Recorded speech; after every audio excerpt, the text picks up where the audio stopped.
नमस्कार. मी जयंत सावंत.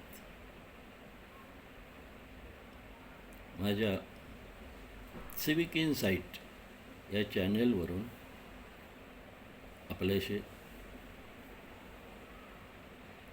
थोडंसं चर्चा म्हणा किंवा संबोधन करण्याचा प्रयत्न करतो. तर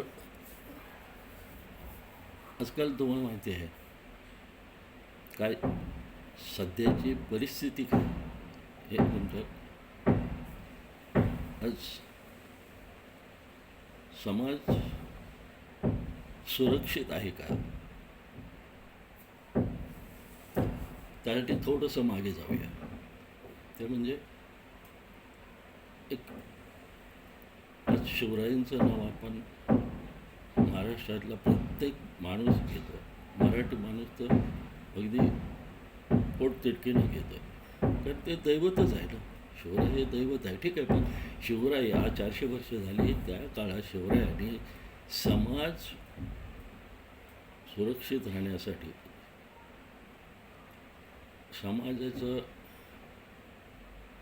समाजात भीती, दहशत हे राहू नये यासाठी ज्या काही त्यावेळी निर्णय घेतलेत शिवरायाने त्यांच्या मंत्रिमंडळानं त्यावेळेस, तर ते निर्णय असे होते. एखादा गुन्हेगार समजा त्यांच्या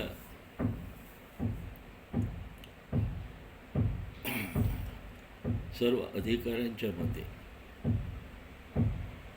गुन्हेगार आहे हे सिद्ध झालं, तो आरोप आहे, त्यानं गुन्हा केला हे खात्री झाली, आणि त्यानं ज्यावेळी ती खात्री पडते त्यावेळी त्यांचा दरबार जो भरतो त्या दरबारातच हे सगळं ठरलं जातं. गुन्हेगार हे सिद्ध झालं तर त्याला ताबडतोब शिवराय त्याच ठिकाणी शिक्षा सुनावत होते, आणि ती शिक्षासुद्धा इतक्या कठोर असायच्या. जर एखादा खून वगैरे केला तर त्याला कडेलोटाची शिक्षा मिळत होती त्याला, आणि ते सुद्धा संध्याकाळच्या सूर्य मावळायच्या. समजा एखाद्यानं चोरी केली असेल तर त्याचे हातपाय तोडणं, काय करणं, ह्या शिक्षा त्याही अंमलबजावणी त्याची तात्काळ होत होते. आणि इतर जर काही अशा घटना घडल्या, कोणावर अन्याय केले, अत्याचार केले, तर त्यालासुद्धा तितक्याच क्रूर शिक्षा होत्या. समजा आया बहिणीची कोणी अब्रू घेण्याचा इतर काही प्रयत्न केला तरी त्यातसुद्धा शिक्षा, कठोर शिक्षा होत्या. डोळे काढले जात होते, हात तोडले जात होते. ज्या हाताने गुन्हा केला तो हात तोडला जात. अशा तऱ्हेने ह्या ज्या भयंकर शिक्षा होत्या त्या तात्काळ होत होत्या. एवढं सांगायचं कशासाठी, तर आजची परिस्थिती काय आहे. आज शिक्षा होतात. आज समाजात किती गुन्हे केले तरी त्याला शिक्षा नाही. आहे शिक्षा, पण त्या शिक्षेची जी काही ग्रॅव्हिटी किंवा जे काही त्याच्यावरचं रोष असतो लोकांचा, तो सगळा मावळल्यानंतर कधीतरी 5-6 वर्षांनी त्याला शिक्षा होणार, आणि ते सुद्धा खरे नाही. शिक्षासुद्धा आज एवढं अराजक का माजलं आहे समाजात. भीती नाही, म्हणून पोलिसांची भीती नाही, कायद्याची भीती नाही, कशाची कुणाला भीती राहिलेली नाही. जो तो उठतो आणि खून, मारामाऱ्या, बलात्कार वगैरे करत सुटतो. हे आज चालू आहे का? आज सरकारचं लक्ष नाही असं म्हणावं लागेल. नाही, सरकारचं लक्ष आहे. सरकारलाही माहिती आहे गुन्ह्याचं प्रमाण वाढलेलं आहे, आणि लोक घाबरत नाहीत. हे वैशिष्ट्य, कोणालाच कोण घाबरत नाही. तुम्हाला त्या टी व्ही ऑन करा, बघा. रोज सकाळी टी व्ही ऑन केल्यावर पहिल्या बातम्या असतात त्या खुनाच्या. भर रस्त्यात दगडाने ठेचून हत्या केली, भर रस्त्यात चाकू हल्ला झाला, भर रस्त्यात सगळ्या गोष्टी घडतात. दिवसा उजेडी घडतात. आता रात्रीची वाट कोण बघत नाही. ताबडतोब शिक्षा, ताबडतोब त्या ज्याच्यावर रोष असेल काय असेल त्याला कुठेही गाठून त्याला मारून टाकतात, चालत्या गाडीवर मारतात. आणि हे जे काय चाललेलं आहे ते पोलिसांच्या समोरसुद्धा काही वेळेला घडतं, ते घाबरत नाही. कशासाठी आज घाबरत नाही माणूस का? तर हे जे कायदे कानून झालेले आहेत त्याच्यामुळे घालत नाही. माणूस अतिशहाणा झाला ना त्याच्यामुळे हे होतं आहे. पूर्वी हे नव्हतं. आज काळे कपडे घालणारे मोठे शिक्षक घेतात, BA-LLB होतात, वकील होतात आणि जाऊन काय करतात, कोर्टात जर काय करतात ते ह्या असल्या गुन्हेगारांच्या केसेस घेतात, त्यांच्या विरुद्ध लढतात आणि त्यांना पुरावे नाही म्हणून सोडून देतात. अशा ठिकाणी काय. आणि तुम्हाला आश्चर्य वाटेल, काही घटना ज्या अशा घडतात त्या सगळ्यालाच पुरावे असतात असं नाही. आणि पुरावे द्यायला समोर कोण येत नाही, कारण दुसऱ्या दिवशी त्याचा खून पडेल. कोण पुरावा देणार हो?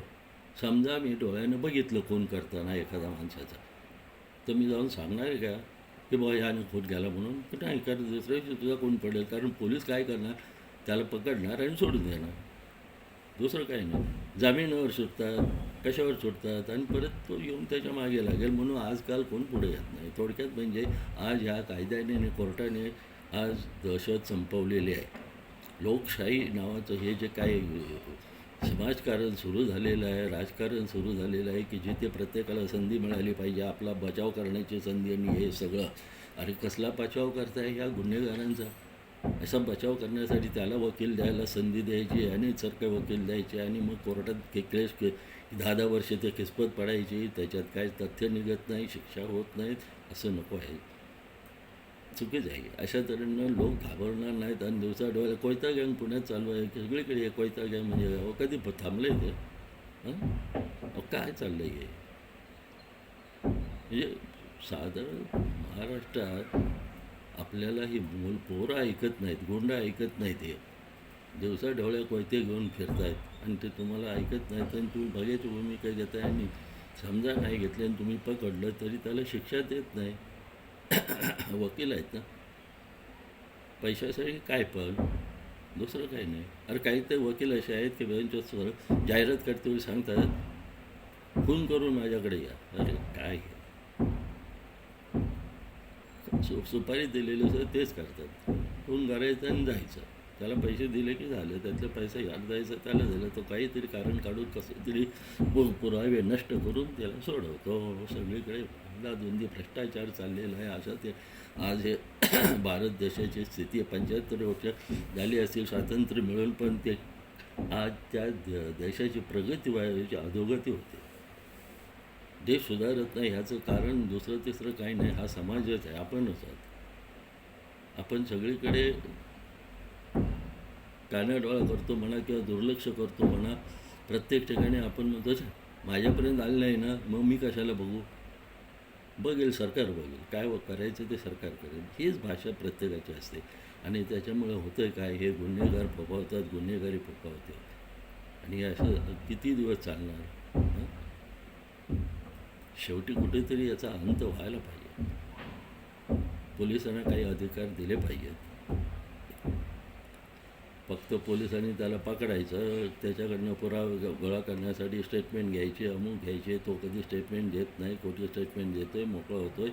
तिथं जाऊन कोर्टात सांगतो माझ्यावर मला मारझोड केली म्हणून खोटं स्टेटमेंट दिलं म्हणून सांगतो. काय अर्थ आहे घ्यायला? कसं पुढे चालणार, कसे कायद्याने शिक्षा होणार, कशा कोणाला शिक्षा होणार नाही. बिंदास सगळी सुद्धा. आता तुम्हाला माहिती आहे मत्स्याचोकचा सरपंच देशमुख, त्याला ठेचून दगडाने ठेचून मारला 8 जणांनी. बिचारा पाणी मागत होता तर सगळ्यांनी त्याच्यावर काय केलं, लघुशंका केली तोंडावर त्याच्या. आणि कशासाठी मारलं हे शेवटपर्यंत कधी बाहेर आलंच नाही. कारण काय ते समजलंच नाही. म्हणजे त्याचा गुन्हा काय नव्हता फार. कोणाला तरी तो आडकाठी करत होता, वाईट धंद्यापासून कोणाला तरी परावृत्त करण्याचा प्रयत्न करतो आणि ते त्याला बाकीच्या गँगला आवडलं नाही म्हणून त्याला मारलं असेल. परंतु हे सगळे पकडून पोलिसांनी मेहनत घेतली, सगळ्यांना पकडलं, हुळ केलं. पुढे काय तुरुंगात आहेत सगळे. केसचा काय निकाल लागला आहे, कधी लागणार आहे? 2 वर्ष झाली ही केस चालूच आहे. हा न्याय मिळाला का त्याला? असंच हे चालणार पुढे. आणि मग एक एक लूपहोल त्यातून काढून, त्यातून कुठली तरी पळवाटा काढून हळूहळू एक जण सटकणार. संपलं, झालं, न्याय राहिला बाजूला. नाही, अधोगती होईल देशाची. याच्यामुळे अधोगती होईल, दुसरं काय होणार नाही. प्रगती नव्हे, हे जर तुम्हाला लोकशाही लोकशाही म्हणून जर सगळ्यांना तुम्ही संधी देत असाल, प्रत्येकाला आपापले मतं मांडायची आणि आपलं असं निर्दोषत्व सिद्ध करण्याची, तर ते वकिलामार्फत तर करू नका, होणारच नाही. वकील काय करणार आहे? त्याला वाचवण्यासाठी वाटेल ते प्रयत्न करणार, वाटेल ते पैसा दाबणार, किती पैसा खर्च करून ते पुरावे, साक्षीदार सगळं फोडणार आणि मग त्यातून काही निष्पन्न होणार नाही. मला दुसरं आता सांगायचं म्हणजे हे कालचं जे उदाहरण घ्या, इतकं भयानक उदाहरण झालेलं आहे. हे रोजच चालू आहे, रोज बलात्कार चालू आहे, स्त्रियांवर अन्याय चालू आहेत, अत्याचार चालू आहेत. परंतु त्याला स्त्रियासुद्धा तेवढ्याच जबाबदार आहेत असं मी म्हणेन. का तर कायदा हातात घेत नाही. घ्या ना, शेवटी कायदा हातात घ्या. कसली लोकशाही, कसलं सरकार? सरकार शिक्षा करणार, कोर्टात शिक्षा होणार, याची वाट बघत तुम्ही बसताय. काल आता निदर्शनं केली, रस्त्यावर निदर्शनं करताय, रस्ते अडवताय, गाड्या बंद करताय, अमुक करताय. हा भागच नाही. आणि सरकार करत राहत आहे, ते चुकीचं आहे. सरकारला सुद्धा तेवढी ताकद नाही की आज त्याला उचललं आणि फाशी दिल्या रस्त्यावर आणून. नाही हो, त्याच्या हातातही नाही. ह्या लोकशाहीनं सगळ्यांचे हात बांधलेले आहेत, घटनेनं सगळ्यांचे हात बांधलेले आहेत. शिक्षक गुन्हेगार समोर दिसतोय, तो गुन्हा करतोय, तुम्हाला काय करता येत नाही, बघत राहावं लागतं. आज त्याला पकडलं पण आता तो केस करणार, कोर्टात जाणार, जेल पण त्याचे काय साक्षी पुरावे गोळा होणार. काय कसले साक्षी पुरावे? सरळ सांगतायत. आईवडिलांनी त्या सांगितलं त्याला ठार मारा, ठेचून मारा म्हणून. एवढ्या मोठ्या गुन्हेगाराला सुद्धा तुम्ही काही करू शकत नाही. महिला येत आहेत आणि रोज रस्त्यावर निदर्शनं करतायत, वेळ वाया घालवत आहेत. सगळ्यांचाच वेळ याच्यात वाया जातो आहे. पुरुषही येत आहेत, ते तर त्याच्यापेक्षा राजकारण करतायत त्याच्यात येऊन. काही मंडळी भेटायला जातात. कशाला भेटता येतं ना? काय कुटुंबाला भेटून काय मिळणार आहे? सांत्वन कसं होणार? तर मुलगी परत येणार आहे का तिला न्याय मिळणार आहे का? तुम्ही देणार आहे का तिला न्याय? नुसतं फाशी द्या म्हणून फाशी होते का? काय तुझ्या निदर्शनाचा काय उपयोग झाला तो सांग. मी तर म्हणेन अशा वेळेला एकत्रित संघटित समाजानं जर हातात कायदा घेतला, जेलवर जाऊन त्याला जेलमधून बाहेर काढला असतं आणि बाहेर ठेचून मारला असतं तर काय बिघडलं असतं? मग या काय सरकार काय करणार? पोलीस काय करणार आहे तुमचं? पोलीस तुम्हाला गोळ्या घालणार? जेलमध्ये समजा त्याला सोडायला तुम्ही गेला नाही, धरून बाहेर आणला त्याला, पोलिसाला दमदाटी करायची, दार उघडायला लावायचं, जेल त्याला बाहेर घेऊन यायचं आणि मारायचं. कारण सगळ्यामध्ये सिद्ध झालेलं आहे की तो गुन्हेगार आहे. मग अशाला तुम्ही तिथे 10 वर्षी केस चालवत ठेवणार? न्याय कसला मिळणार कोणाला? नाही. हे चुकलेला सगळा समाज, बुरसटलेला समाज झालेला आहे, घाबरलेला समाज झालेला आहे. कोणी धाडस करायला पुढे येत नाही, बाकी काही नाही. पुरुष मंडळी असली तरी ती पाठबळ देत नाहीत. ते सुद्धा येऊन त्याच्या निदर्शनं करतायत. का हो, निदर्शनं ही कोणाचे लक्षण नाही? ज्याच्या अंगात ताकद नाही, ज्याला स्वतःचे निर्णय किंवा स्वतःची त्याला शिक्षा देता येत नाही गुन्हेगाराला, त्याचे शिक्षा द्यायला काय हरकत आहे? तुम्ही एक गुन्हेगार आहे सिद्ध झालं तर मग त्याला कशाच ठेवताय जीवा? पोलीस एन्काउंटर करतात, त्याच्यापेक्षा तुम्ही पहिला एन्काउंटर तुम्ही करा ना त्याचं. झालं, त्याला बाहेर काढा आणि मारा त्याला, तुम्हाला हवं तसं. रोज येऊन निदर्शनं करून रस्ते अडवून काय मिळणार नाही. तुमचा वेळ वाया जाईल. लोक आणि सामान्य माणूस जो प्रवास करतो, इतर कामासाठी जाणार असतो, अडचण असते, अर्जंट असते, त्याला जायचं असतं कुठेतरी, मग त्याची अडचण तुम्ही काय करता? रस्ते बंद करू. दरवेळेला निदर्शनं झाली की रस्ते बंद. ही पद्धत कुठली तुमची रस्ते बंद करायची? त्याच्यापेक्षा त्यालाच काही ती शिक्षा करा, बाहेर जाऊन आंदोलनं करा. रस्ता का अडवत आहे? म्हणजे गुन्हेगार कोण आणि शिक्षा कोणाला देत आहे? संघटित हा तुम्ही, ठीक आहे, आलात, निदर्शनं केली, त्याच्याबद्दल वाद नाही. म्हणजे तुम्हाला तुमच्या वर्गाची महिला, ती शेवटी तीसुद्धा पोरगी 4 वर्षाची जरी असली तरी ती एक महिला होती आणि तिच्यावर झालेला अन्याय, अत्याचार हा खरोखर अगदी कळस गाठणारा होता, नीचतेचा, क्रूरतेचा. हे ठीक आहे, पण त्याला तेवढी शिक्षा तुम्ही देऊ शकता. आज परिस्थिती अशी आहे की आज जनतेनं, समाजानं कायदा हातात घेण्याची जरुरी आहे, गरज आहे.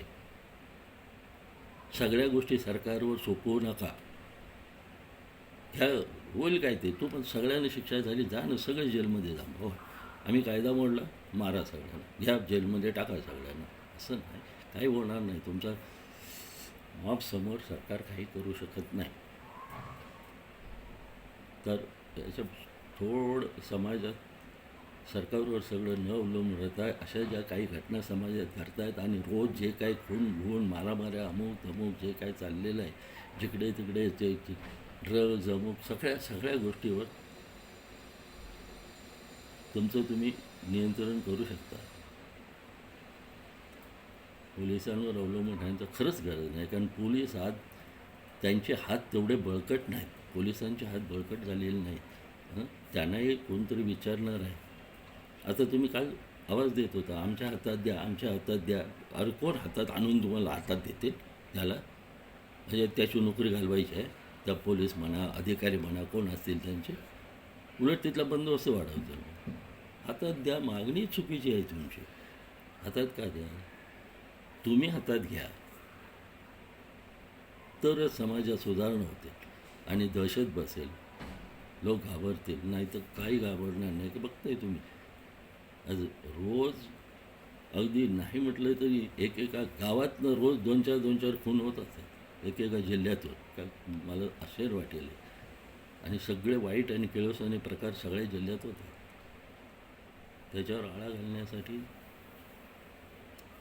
प्रत्येक नागरिकांना सतर्क राहायला पाहिजे, सजग राहायला पाहिजे आणि अन्यायाचा सामना करण्यासाठी एक वेळ कायदा हातात घ्यायला सुद्धा तयार राहिलं पाहिजे. चला, एवढं बोलून माझे 2 शब्द पूर्ण करतो. काही गोष्टी अशा आहेत की ज्या आम्हाला आता बघून आमच्या हातात काही नाही, होणारही नाही, ठीक आहे. परंतु बघून राग येतो ह्या गोष्टींचा आणि म्हणून तुमच्यासमोर थोडं व्यक्त व्हावं असं वाटलं. तेवढ्या ठीक आहे. चला, जय हिंद.